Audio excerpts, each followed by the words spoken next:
evening. 4 matches for you on tonight's Match of the Day, including leaders Arsenal at home to Manchester United, plus all of yesterday's goals from the Premier League. And it's all in the company of Danny Murphy and Wayne Rooney. And we're going to begin in North London, where Arsenal started the day 4 points clear at the top of the table. But could new Manchester United boss Michael Carrick make it 2 wins from 2? Jonathan Pearce was at the Emirates to find out.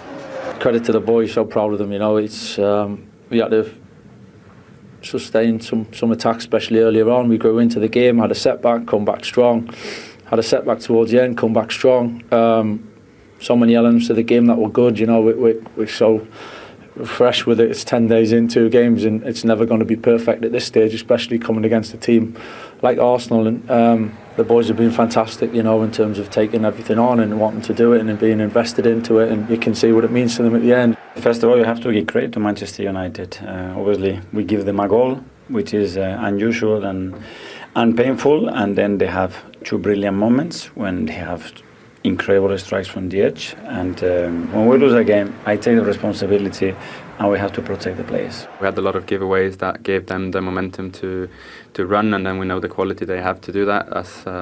That was probably their game plan as well, to do that, and we let them do that a bit too easily at times. When you picked the ball up on that far side, what were you thinking? What I think? I think I need to score. What has Michael Carrick and the coaching team done? It seems you've got a weight lifted off your shoulders, and seem the whole team believes now. He know the feeling for United. He know like what the fans need to feel. So he tried to show us every single moment. He tried to talk with us to understand the moments, and then say everyone is against us. So I think we feel more together, and then we come for every single game to win the games. Does this start 2 wins in 2 against big opponents change your views on the job more permanently?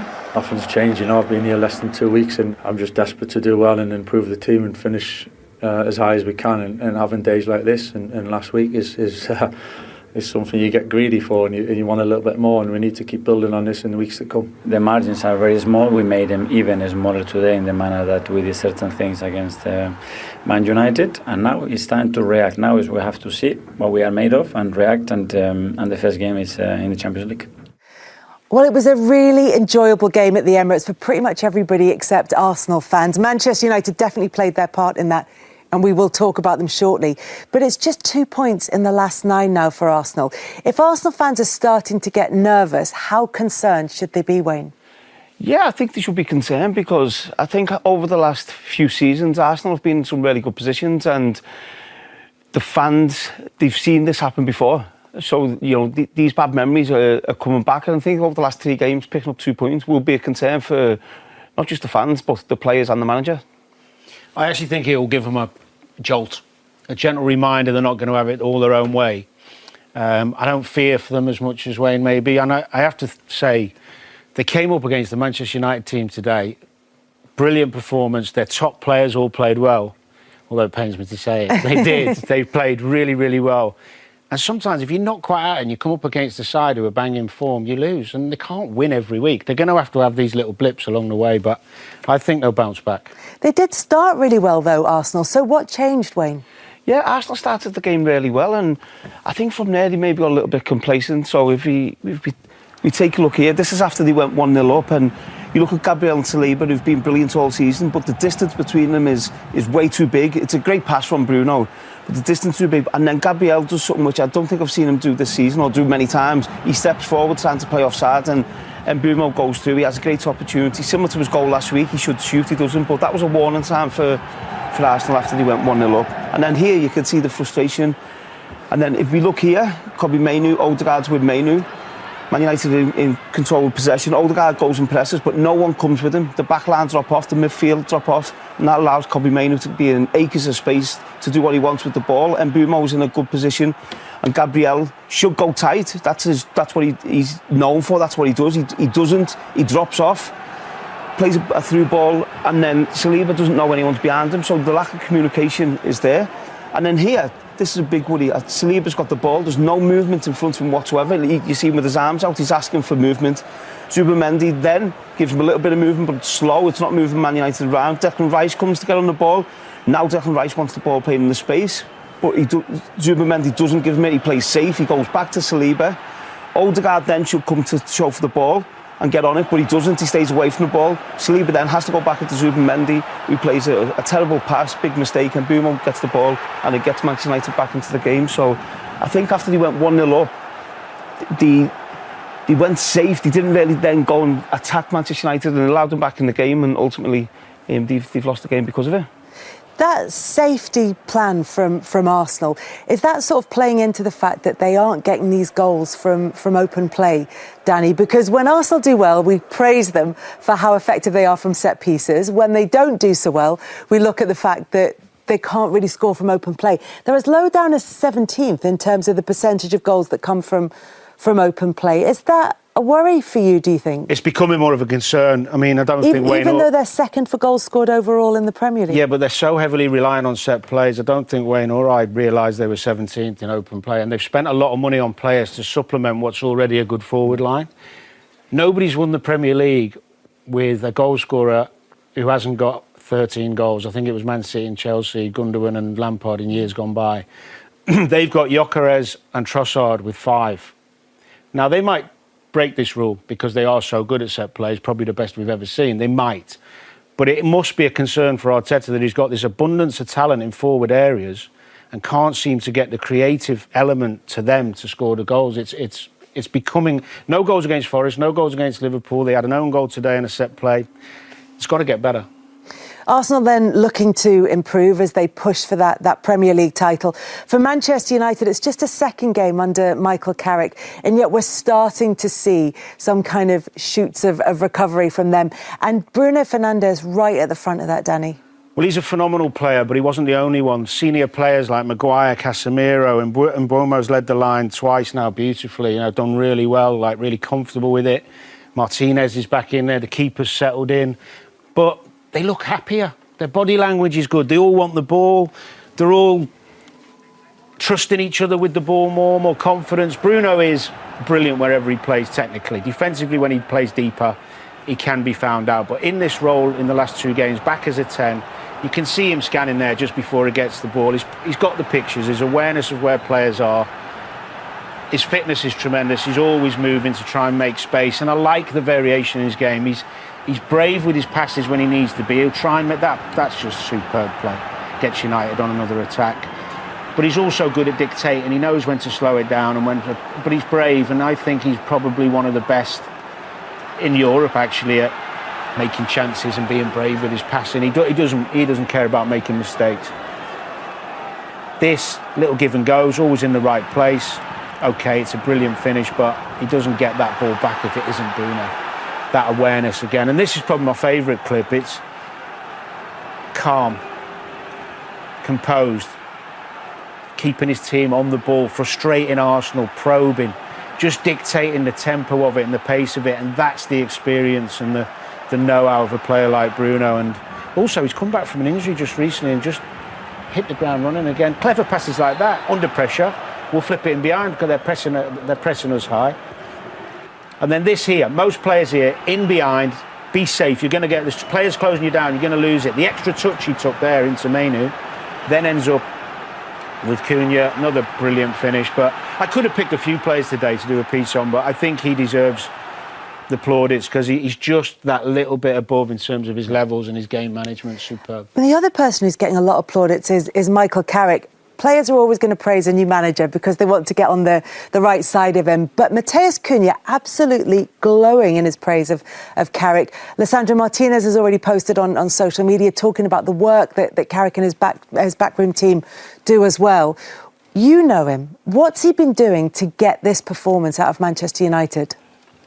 I think a level of calmness, I think, which hasn't been there, I think, for quite a while now. And I think when you look at Michael Carrick, you think he's a quiet lad, and he studied the game, he understands the game, and he's gone into that job and knowing it's a difficult job to do. But what he's done, he's brought the basics back to Manchester United and players working hard, players getting behind the ball, they're running for each other, they're working together for each other, and they're more confident. And certainly after the last weekend's win, they're more confident. So I actually seen him on Saturday morning, and he said to me he had to stop training. The training was that good. He wanted to try and bottle it up and make sure they had that performance for the game the following day, which obviously we seen we did. But I think he's done superb, and I'm absolutely delighted for him. I think one part of that, though, must be, and you can tell me better, but he must be communicating with the players better in terms of freeing them up. Because when I talk about body language, players being more confident on the ball, that comes from your leader giving you that freedom. And maybe before it was more rigid in the Emirates system, we don't know. But is he a good communicator in that respect? Oh, unbelievable communicator. And I think for the best managers, what you need to do is make sure every player, as you said about Cunha, every player is happy and wants to play for you. And I think the last 2 weeks have really shown that. And Cunha's come off the bench twice, and he's had the impact of his assist for Mason Mount, and obviously his winning goal today. So his communication will have been spot on. Because the question about Manchester United has always been, how good is this squad? How good are the players that Manchester United have at their disposal? And you can see the difference that those sort of intangible things like confidence, like belief, can do to a squad. And that's almost the hardest job for a manager. And you can go in and you can work on set pieces, or you can work on certain tactics or shape, but confidence seems to be the hardest one. Yeah, confidence, but he's give belief into that group of players. I think sometimes with young coaches, and I think with Ruben Amorim when he was at the time, sometimes coaches are guilty of overcomplicating things and too much information, trying to give the players too much information. Yeah. I think what Michael's done, he's gone in and he's given them not so much information, but actually just reminds them the basics, what I spoke about before, of making sure you do that right. And then you have got good players in there who can win games. Dorgu's the best example of that. The last 2 games, he's been absolutely amazing. It looks like he's just playing freedom. It's all over the place, scoring goals, making things happen, enjoying himself. That's football. It's a crazy season at the moment, and the ups and downs of teams, especially Man United, is making our job more interesting, I suppose. The other thing that's making it more interesting is speculation about what happens at the end of the season with Manchester United. And the club were very careful not to give... Listen... Wait till you've heard the question first. The club have been very careful not to make him like the interim or the caretaker manager. They said he's got the job till the end of the season. After that, there will be a longer-term manager in place. If it carries on like that, do you think that if he continues like this, could he be the right man for the job? Of course he can. I think, listen, Michael Carrick's got an opportunity to show everyone, to show Manchester United that he's capable of doing that job. And what we've seen the last 2 weeks, of course he has to have a consistency about his results and performances, but what we've seen is he's very capable of doing it. And if it carries on like this, there'll be a massive pressure on Manchester United board to put him in at the end of the season. I know they've been there with Ollie before, but I think this feels a little bit different. You never know. Way end as supporters today, which is why perhaps he was releasing a little more emotion than we're normally used to with Michael in that situation. Amazing. Do you know, and people talk about the connection and the history and the nostalgia. What's wrong with it? It's a good thing. Embrace it. You know, you spoke about Cunha and players that Coldy speaking about players that want to come play for the club. That's why, because of the history. They've seen all these great players, these games against Arsenal. And that's what makes the Premier League so special. And I think these guys wanted to write history today, and they did. And I think Carrick knows the club. He has a relationship with the boys. He's not a shouter, he's a yeller. He give them some facts, give them some pointers. They had a great blueprint in terms of the way they set up against City and Arsenal. Defensively solid, and then they hit teams on the counter. And I thought Carrick and the players actually executed the game plan beautifully. It's not always a fairy tale, is it? But it's certainly worked with Arteta as well. So, somebody who's played and understands a football club of this size. No, totally. You know, and what he's done in 2 weeks now is that he's got Man United like defending as a team, but then also looking dangerous on the counter-attack. You know, like you mentioned earlier about it'd be interesting to see when they've got to be the attacking team mostly, see how they deal with that. But at the moment, what we've seen in Man United is they're totally defending as a team, where sometimes before they were just defending as individuals. This is like so much better. Helps when they're scoring the goals like they are as well. 3 shots on target today, 3 goals. We saw the one in the first half. First of all, stand forward Patrick Dorgu, who has now scored more Premier League goals under Michael Carrick than Ruben Amorim. Yeah, do you know what? It helps when you've got good attacking players, because that takes the pressure off the defence as well. 1, they keep the ball a little bit better, but 2, they score goals, and it doesn't mean you've got to keep a clean sheet to win a game. I mean, this was an incredible finish. He just drifts off that left side. That run from Luke Shaw pulls the 2 wide players of Arsenal out, and that gives him a little bit of space to wander in field. And when the ball just drops to him, it's a nice little 1-2. The last little part of it is a little bit lucky. I think he tries to take a touch there, misses it, hits his hip and just drops perfectly for him. And as that's dropping, it's just screaming. The ball is screaming at you, hit me right into the top corner. And he does that. It's just drifting away from the goalkeeper, Raya, the whole way. What a finish. What a finish. And you were saying as well, he can't have seen that, the goalkeeper, because of the way that angle was from behind. Yeah, it was a fantastic strike, you know, and that little fade away from Raya just meant he was getting nowhere near it, you know, and when you see it hit the crossbar, you pray for it to bounce on the line and come back out, but once it goes in, it looks amazing, if you're a Man United fan. It was quite similar, actually, to the third goal for Manchester United as well, Steve. Not in terms of the strike, but the way a player from the left just drifts in. Cunha drifted in later on. With an overlap, that time it was Fernandes. I'm sure we'll see it now. But this is the third goal. And you see Fernandes make a run towards on the outside on the left, and it just allows Cunha. Here comes Cunha. Fernandes plays the ball inside, and he just pins Ben White, the fullback, and it just gives him that space. And as soon as he takes the touch, starts drifting inside. There's nobody in the Premier League that you'd want on that ball. It's just that bearing confidence, down on goal, that new from belief, about 25 yards. It's a something. beautiful strike.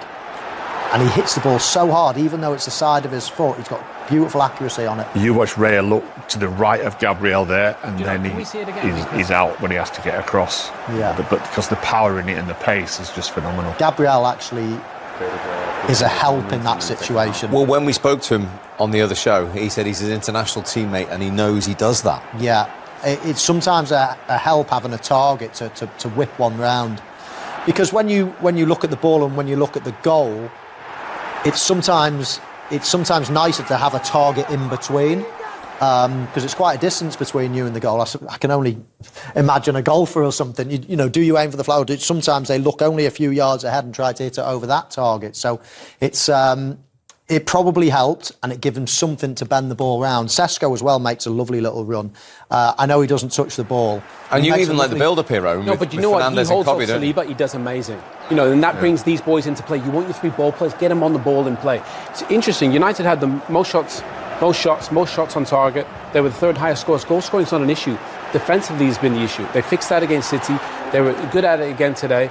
The shape is better, the back four is in, and you've got players playing their natural position. Cunha, Bruno, Kobe. Those guys combining, that's where the goal came from. It's fabulous football. But again, you fix that defensively first. The goalkeeper's terrific. The back four looks settled. And you got ball players in ball playing positions. And I just thought it was the two performers, City and today, were fantastic. Yeah, we mentioned Kobe Mainoo ran nearly 11 kilometres last weekend against City, the most of any player on the pitch. The work rate again today was right up there, which impressed you. Yeah, I mean, and that's been the biggest difference. I think David mentioned about, the pressing. Look, everybody's working for each other. Before, when you'd watch the games, you think, oh, he's not tracking back, he's not tracking back. Look at Ahmad, that's your right winger. He's almost in a fullback position. And the one time he didn't do it is actually when Arsenal got in. But look at all the boys. Don't know what Carrick said to him. Look, whatever we do, we're going to do together. We're going to go back together and we're going to go forward together. Look how compact that team is. And that's why even though Arsenal are the best team in the division by far, they had no space to play. They had nowhere to go. There were no real gaps. The goal comes from a mistake from Martinez, and obviously then you get the set piece. But I just thought the goalkeeper was really good. Obviously, you get the clearance off the line, but I thought they just felt like they were in control for me throughout the whole game, and the work rate and the pressing it rattled Arsenal, didn't it, David? It did, and even this pressing, I think this is at 3-2. Yeah, they were pressing even at that stage where normally you would think everybody back behind the ball and defend around the box, but they've got this newfound confidence that obviously Carrick is giving it to us. And as that shows, in organisation. Yeah, they're compact, and so again, I think he said, whatever we do together. We go up or we go back. They played a little bit deeper in their own half. That's what that shows, which is good. Didn't allow Arsenal any space to run in behind. I thought the only player for Arsenal that posed a threat was really Saka, and I thought Shaw did a decent job on him. But I just thought the shape and being compact for any team is essential. And Carrick in 2 games somehow has addressed that remarkably. And I know Ruben Amorim was sick of talking about the question about Kobe Mainoo. But he has, I'm just hearing, run the most kilometres of any player on the pitch again today. I can't think of another player who couldn't play for a whole season and go in and play against City and play against Arsenal and play like that. Not one. As a young kid, he's a ball player. He's just thinking, just play me. just play me. And he didn't play because of the formation, because they had two midfield players, and he's not the quickest. But Ugarte played and Casemiro played. But he's just covered the most kilometres in 2 weekends running. But just put him with the right people. Casemiro, Kobe, and Bruno Fernandes. That's a great midfield three. Okay, they're not the quickest, but because they played close together, they looked after each other. And Arsenal, I've never seen Arsenal create so little in a game. You're talking about Odegaard and Zubimendi and Rice, the best midfield in the country. United won today, in testament to the boys. Are these all examples of the little tweaks and changes that Michael Carrick's made in a short space of time to such good effect? Yeah, absolutely. And those little tweaks obviously help, but there's one tweak and one thing that you can never quantify, and that's the confidence. As soon as you start feeling it, you know, we've seen it so many, not just in football, in any sport, in life. Where did the confidence come from? Did it come from players feeling more comfortable in their positions from the start of the game, do you feel? Possibly, probably. There won't be one thing. I mean, if you speak to Manchester United fans over the last 10 years, everybody will have a different reason. Is it the Glazers? Ownership? Is it the sporting director? About these two games in isolation. Steve, it's exactly the same. It's exactly the same.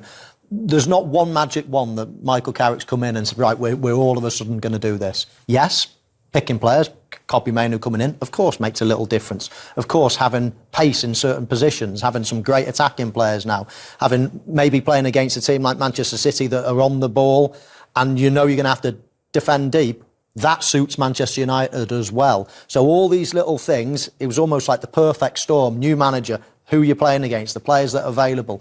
Things start really well, and all of a sudden you grow, and then now you go into the Emirates and you're feeling $1 million again. It's the one thing that you just cannot quantify in sport or in life is when you feel great about yourself, how much more you can deliver. And as I say, it's not one thing, it's not one magic wand from Michael Carrick. There'll be lots and lots of different things that have all contributed now to the performances that you're seeing. Do you know, Carrick deserves so much praise because the only person playing the same position is the goalkeeper. Every other player in that team is playing a different position. Yeah. The wing backs are playing as full backs, the two centre backs rather than playing a three and playing as a two. Could gone from a midfield two to a midfield three. You know, the 10s are actually playing wide. So virtually every player is playing a different position. It's actually remarkable. But everybody looks more comfortable where they are. And I know it's easy to say the back four, but I think having the players buy into Carrick and say, right, whatever we're going to do, this is what we're going to do together. Even we had Cunha on before, the way he was smiling at the end of the game, and he didn't even start the two games, but even the subs are smiling and they look efficient. And again, there's a lot of good attacking players in it. They got the most shots. They're doing that well. They need to be efficient. We said that, and they were efficient today. And it just feels like the energy's back in this team. The fans are behind them. They've always been there. And let's see what United can achieve because they look like they've got a blueprint for success. And when you're delivering new messages, there's nothing better than beating the top two in the league to get the players believing in it. Yeah, you know, and beating them justifiably as well, you know, because I can't look and watch that game and think Arsenal were the better team. You know, maybe in the first 20 minutes they were, but, you know, Man United, they look compact. And like I said, when you've got a defensive unit like that now knows what they're doing, and then you've got a goalkeeper that's as calm as anything, that will come and dominate. You know, he's not just coming out and punching everything. He's dominating in crosses. He's holding on to crosses. He's making big saves. You know, and that just gives confidence to everyone. Yes, it's a very different story as far as Arsenal are concerned. Their first defeat at the Emirates in any competition since last May. Here is their manager, Mikel Arteta. How can you explain a game like that? It was bizarre. Well, first of all, you have to give credit to Manchester United. Obviously, we give them a goal, which is unusual and painful, and then they have two brilliant moments when they have incredible strikes from the edge, and we were in our best today. You started the game so well. Yeah. Well, the first 30 minutes, we were in total control. Started it very, very well. Played the game that we wanted to win. Scored the goal, but after that, I mean, we gave so many times the ball away unnecessarily in really dangerous areas. And against this team, you are in the edge because you know the quality that they have. We talked before the game how they can activate the open spaces.